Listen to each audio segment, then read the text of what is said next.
Hello there, I'm Ji-Zung, and you're here for another episode of Culture Mosaic on VTV International. In today's exciting lineup, get your remote controls ready as we navigate our way through the hobby of miniature RC boats. In our On the Mic, it's off to an exhibition of photos encapsulating the very best of Southeast Asia by a British photographer. And then later on, a meetup with one of this year's Emmy Awards nominees, as this director continues another project here in Vietnam. Vietnamese people take up remote-controlled boat toys.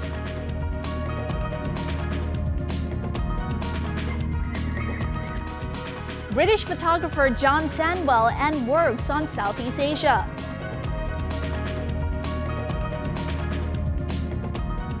And then an encounter with German director Philipp Abresch on his special film project in Vietnam.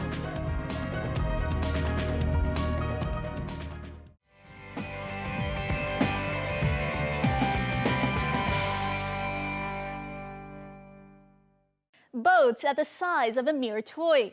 Not many people could imagine that this tiny machine can reach up of velocities of up to 80 to 100 kilometers per hour, comparable to the speed of an ordinarily sized boat. Now, these boats measuring about 1 meter in length and 0.3 meter in width have captured the attention of many adults in a new form of entertainment and not any less thrilling than any other sports. This is mini boat racing. Many people might question why a small RC boat can reach such high velocities.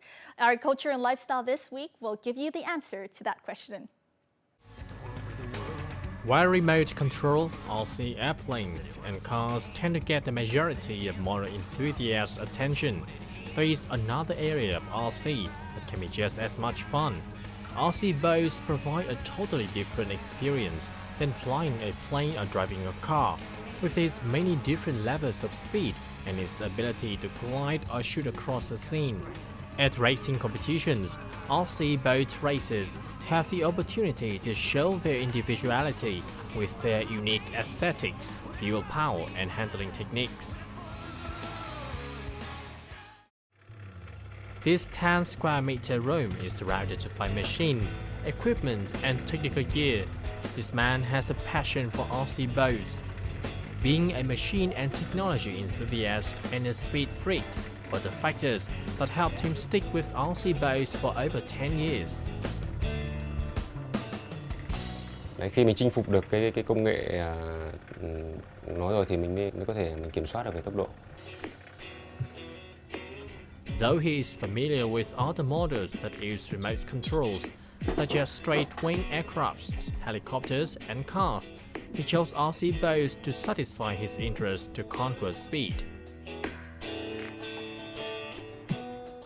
Thì đặc biệt cái tàu thì khi mà ai đam mê mà chinh phục thì rất là thích, vì nó đòi hỏi về từng chi tiết một, từ những cái việc mà chân vịt góc hoặc là vỏ hay máy hay hệ thống điều khiển, và để đạt được cái tốc độ mà từ 100 đến 120 thì đòi hỏi tất cả mọi đồ pad cũng như vỏ hoặc là máy phải đồng bộ thì mới có thể đảm bảo cái tốc độ đấy.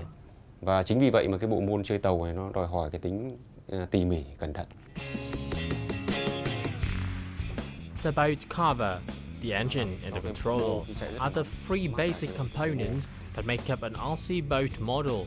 Players must invest from 1 to 2 weeks for designing and assembling the parts. Thế còn về cơ bản thì thuyền thì như mô này thì nó đòi hỏi về cái phần đáy cũng cái phần gân điều hướng của một cái thuyền. Khi tốc độ từ 7 đến 80 giờ lên thì nó đòi hỏi về cái độ chính xác của cái thân rất là nhiều, đặc biệt là phần đáy cũng như là phần gân. Về phần máy thì trước kia thì anh em nhập về thì khi mốt lên thì làm tăng tỷ số lén ấy, cho cái vòng tua nó cao lên. Bình thường một cái máy Genwatt như thế này nó đạt khoảng 14.000 vòng phút. Thế nhưng mà khi mốt lên thì nó đạt 20.000 thì nó sẽ tăng cái tốc độ lên để giúp cho thuyền nó chạy nhanh hơn và khỏe hơn. Thì về bộ điều khiển đấy, thì chơi thuyền thì là chủ yếu là nó hai kênh, bởi vì thuyền nó chỉ có ga và lái. With this small remote control boat, not many people think that this can reach from 80 to 90 kilometers per hour. Let's take a look and you'll be amazed. The roar of the engine, the a propeller tears through the water.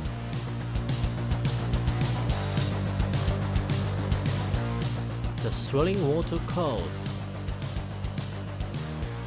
The exciting competition at each corner. These are the interesting experiences of RC motorboat lovers.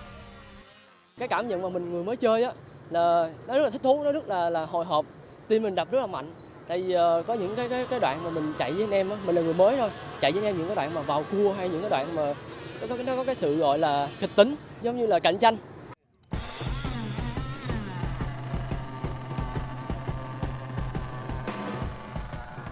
Trong cái đam mê đó thì nói chung là mọi người ra ngoài này chơi thì là cái sự kịch tính và cái sự có một cái lửa trong người. Thì ra đây nhiều lúc thì cái sự cạnh tranh là thế nào, nhiều lúc chạy một cái đường sóng, bởi vì ở đây sóng thì tàu thì nó chạy thì nó sẽ rẽ sóng. Rẽ sóng thì là đối thủ của mình cũng là chạy rẽ sóng, cho nên là mình phải dùng một cái biện pháp mình cắt sóng hay là mình đè sóng. Đó có thể là người ta đang chạy mình cắt ngang một cái thì tự nhiên cái sóng nó đánh thế làm cho họ hãm cái tàu lại. Đấy cũng là một cái cách để mà anh em cạnh tranh nó là như vậy. However, the pursuit of this high-speed hobby also has challenges and its own risks. Capsizing or a broken engine is inevitable in the race. Cái khó khăn đó là thứ nhất là lái tàu đó. Thì những cái pha vào cua rất là hồi hộp, tim mình rất là đập rất là mạnh.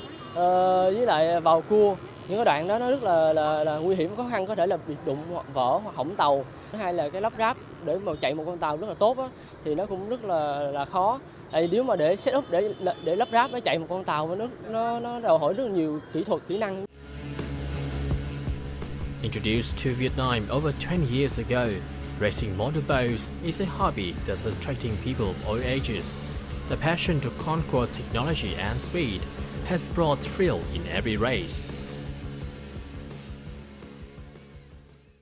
With the fast-growing economy, more than ever, people are being offered a variety of mass-produced goods. However, for someone who wants something a little bit more sophisticated, unique, and a bit boutique, handmade items are never out of fashion. And of late, these crafts have become even more popular. Leather products are no exception.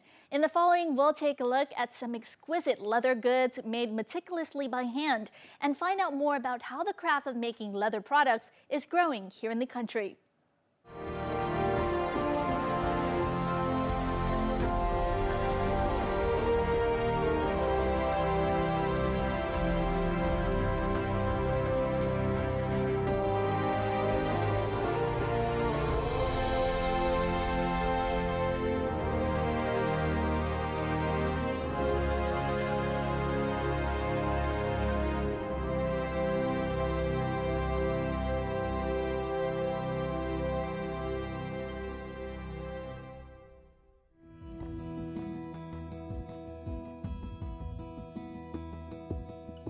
Although handmade leather craft appeared in Vietnam about 500 years ago, it has experienced a resurgence in popularity in the last few years. The craft has seen prosperous development with diverse designs innovated by passionate and creative young people. Hoàng Thanh Tung is part of the generation that is delving into handmade designed leather products. Chế tác ra nó làm về nghệ thuật nhiều hơn là làm về hàng hóa. Thế nói về nghệ thuật thì mình phải xuất phát từ tư duy của mình nhiều hơn nói về đôi bàn tay đơn thuần. Đôi bàn tay nó chỉ là mình thao tác thôi, nhưng mà mình cần phải có một cái tư duy thiết kế về làm thẩm mỹ, công năng cho sản phẩm. Nó là một môn nghệ thuật. Nghệ thuật nó yêu cầu phải có cảm xúc, phải có cái sự tinh hoa của một tinh tế. To such craftsmen, leather is a special material, and choosing the material is very important. Cái chất liệu da nó đều có cái bề mặt chất cảm vật liệu rất là tốt, chi phối ngược lại cái cảm xúc cá nhân của người làm. Nó kích thích cái tinh thần sáng tạo của mình rất là tốt, và tùy theo mỗi một cái chất da thì mình sẽ ứng dụng để mình làm trong những cái sản phẩm khác nhau. Thì mỗi một cái cái độ vân của da, độ chi tiết của cái bề mặt da nó tác động hai chiều giữa vật liệu và cái cảm xúc của người sáng tác.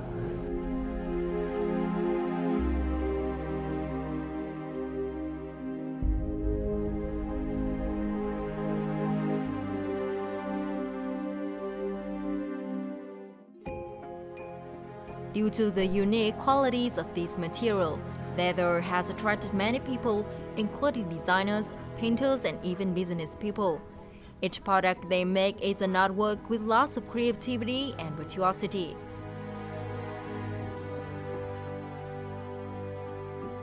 Tôi đến với cái nghề này ấy, thì nó là một cái cơ duyên.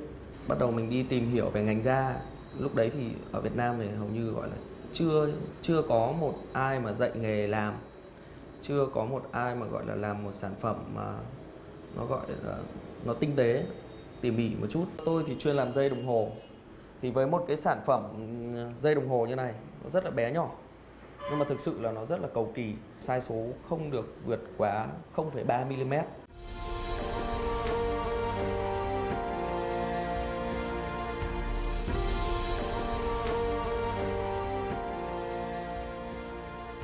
Nowadays, craftsmen have not simply made functional products, but created fashion trends as well. Aside from non-patent items, they also carve and color leather to offer customers a wide range of designs.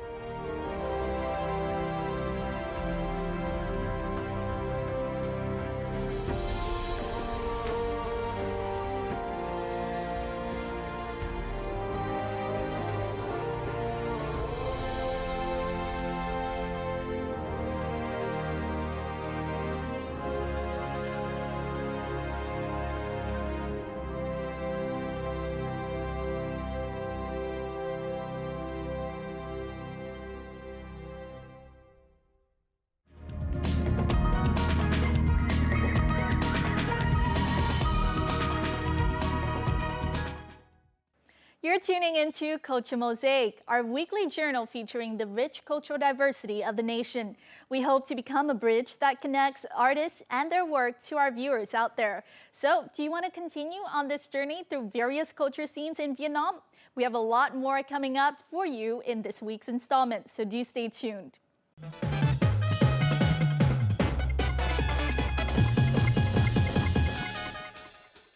John Sandwell is a British photographer who has published two photo books, one named Portraits of Hanoi and the other named Downriver.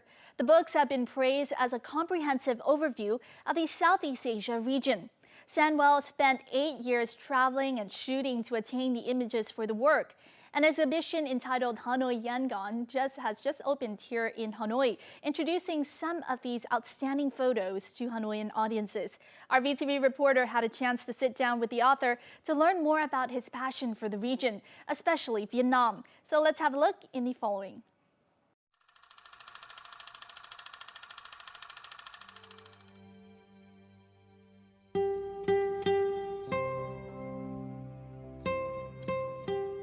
A Hanoi without noise or landmarks. The streets of Hanoi, but more quiet. Hanoi and its people, from street vendors to the smiles of the elderly, all are featured in the Portraits of Hanoi, a collection of photos by John Sandwell, a British photographer who's lived in Hanoi for the past 8 years. I first came here on holiday back in 2004. I was here for about 2 or 3 weeks and just really liked the place. I was really kind of really caught by the energy and the excitement of the place. And so a few years later, when I decided to make a move and move away from the UK, Vietnam sort of seemed like the obvious place to come to.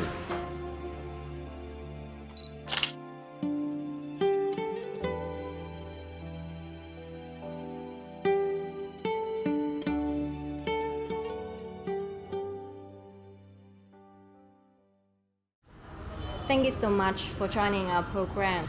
You have traveled through many countries, so why have you chosen Vietnam as your second home?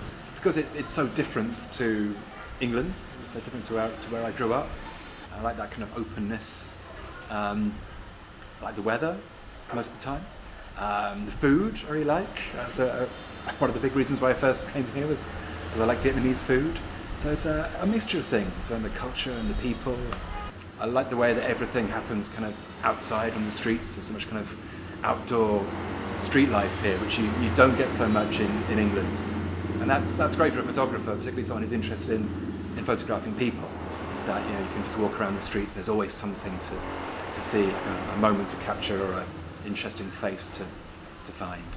You released a photo book, so why did you choose to focus only on portraits? It's not the only kind of picture I take. I do take other kinds as well, but I think most people are sort of naturally drawn to faces, and that's something that I just naturally look for when I have my camera with me. It's a nice way to engage with people and talk to people on the street. Yeah, I'm always looking for those interesting faces and interesting light.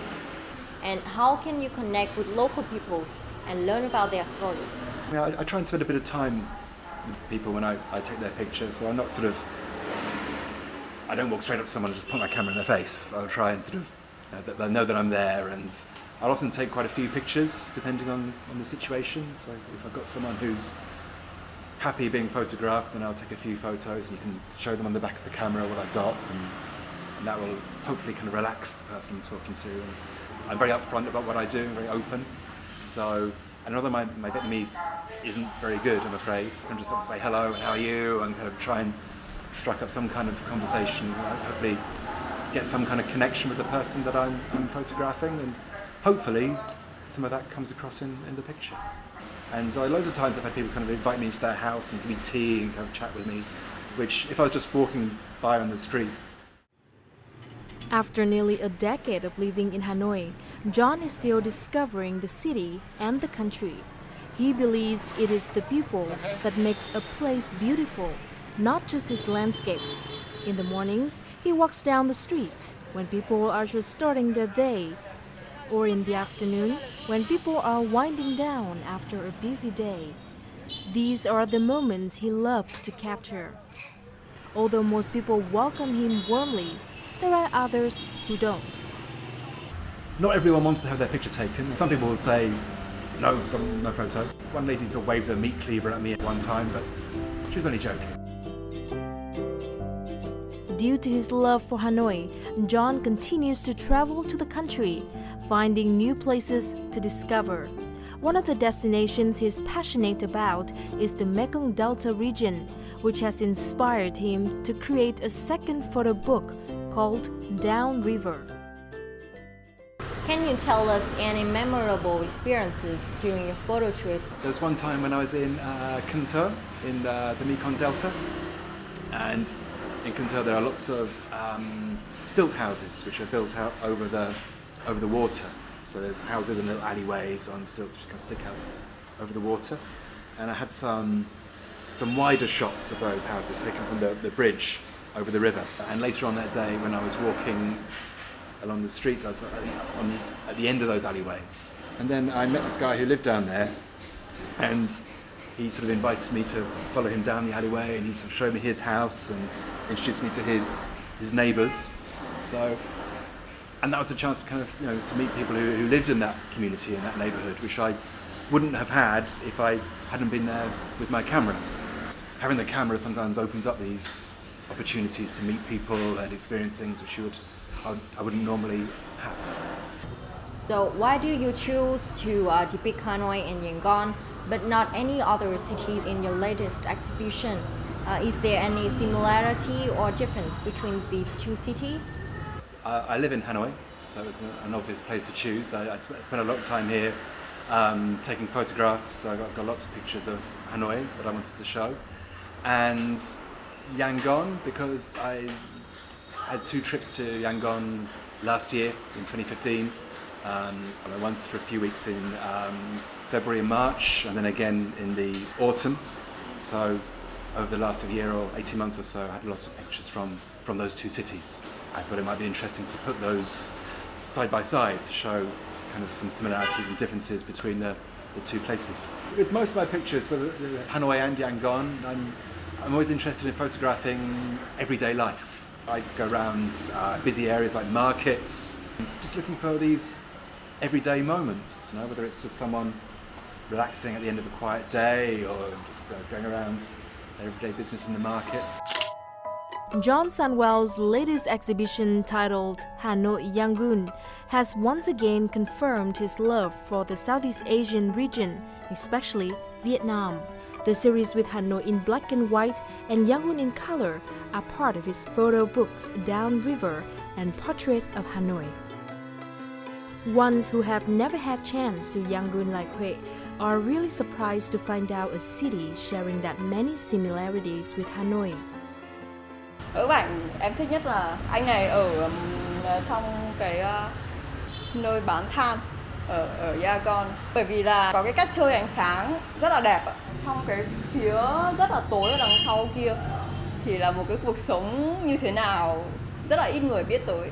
Những bức ảnh của anh ấy là toát lên cái vẻ đẹp của con người, thiên nhiên có đẹp, kinh tế có phát triển hay là thế nào đi chăng nữa, nhưng mà cái yếu tố con người là yếu tố quyết định để mà làm ai đó muốn trở lại một lần nữa.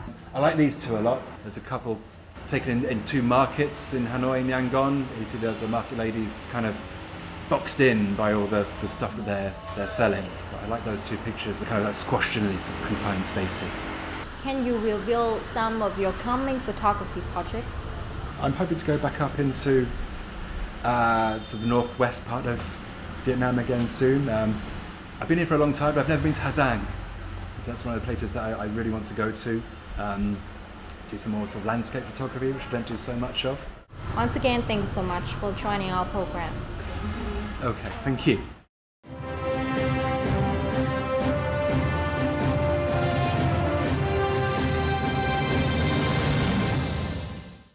The beauty of Vietnam has been the muse of many directors and filmmakers around the world. German director Philipp Albrecht was a nominee in the recent 2016 Emmy Awards for his documentary on Vietnamese victims of Agent Orange. He is now currently working on another special program to introduce the beauty of Vietnam through its nature, culture, and people. This German director and his team has visited some of the country's most popular destinations, including here in Hanoi, Ha Long Bay, as well as the ancient town of Hoi An, to capture the best of its landscape and culture, and especially its ethnic groups. In this week's Connecting Cultures, we'll get a chance to meet with Philipp to learn more about this special project. Und jetzt geht's richtig hoch in die Berge. Philipp Albrecht is a German director who is currently working for ARD Public Television, which has a huge network of foreign bureaus. He first visited Vietnam in 2009 and has been coming back repeatedly to report on local culture, people, and traditions. This time, Philipp and his team have just come back to Vietnam to film a 45-minute program featuring different aspects of life in Vietnam. Ein absoluter Traumstrand. Und das Beste ist, heute garantiert ohne Sonnenbrand. It's such a thin but very long country, and then you have so many different landscapes. So in the north you have the mountains. Then you come to Hanoi and to the coast in Ha Long Bay. You have the beauty of the sea. And then the more you go down, you come to the tropical area, to Ho Chi Minh City. It's getting warm. You can put off your jacket, and then in Phu Quoc you have like Caribbean lifestyle. So there's so much variety, and I hope we can catch a little bit of that and present it to our viewers in Germany. Philipp Albrecht is one of the rare filmmakers that has chosen a special vehicle to travel across the country, the motorbike.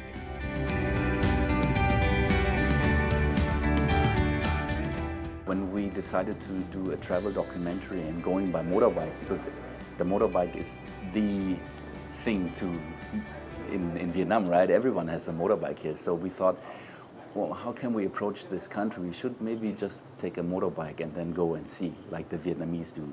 The way of driving, the way of riding a motorbike is much different than in Germany. So you sit on your bike and then you think, okay, now we really have to start. And with a motorbike, you can go to places you cannot easily access by car or by a big television van. So we had a lot of experiences at the roadside which we usually wouldn't have if we passed by with our van windows pulled up, a little bit isolated from the outside world.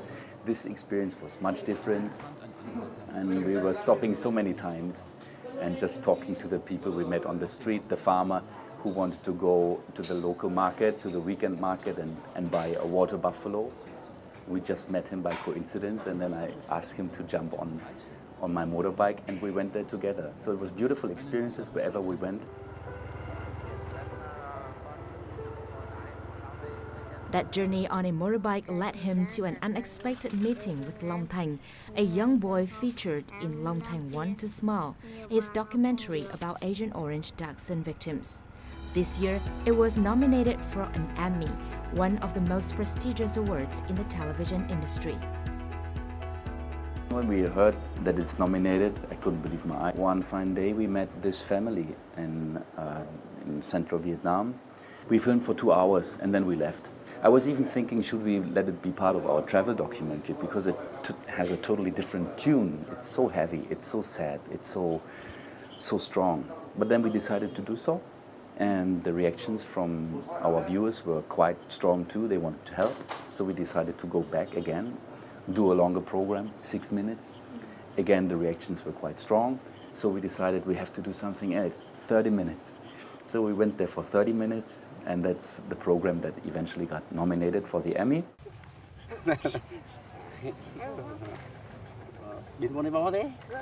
Long Thanh will lachen. Am liebsten jeden Tag.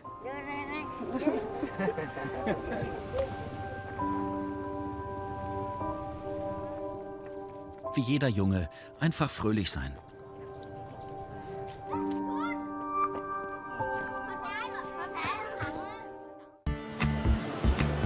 This September, Philip and his team have come back to Vietnam to prepare for their newest project about Vietnam. The difficulties working in a foreign country does not stop him from telling authentic stories. We try to be invisible. It's sometimes difficult because right away we can be seen as foreigner. I have blonde hair, we're tall, and everyone looking at us, what are they doing here? Especially in Ha Giang, I didn't see any foreigner. But then we want to capture real life. So we have to try to be as invisible as possible, to make ourselves as small as possible, and then just let the people do whatever they do, ignoring us, and just go ahead with their daily life. We just want to try not to fake anything, but just be there when things happen.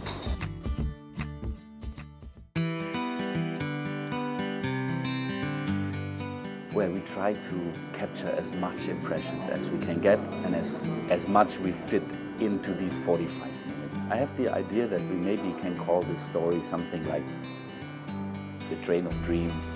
So what dreams are the Vietnamese people pursuing? What are they following? What are their wishes for the future? And I hope we can show some of these dreams to our German viewers.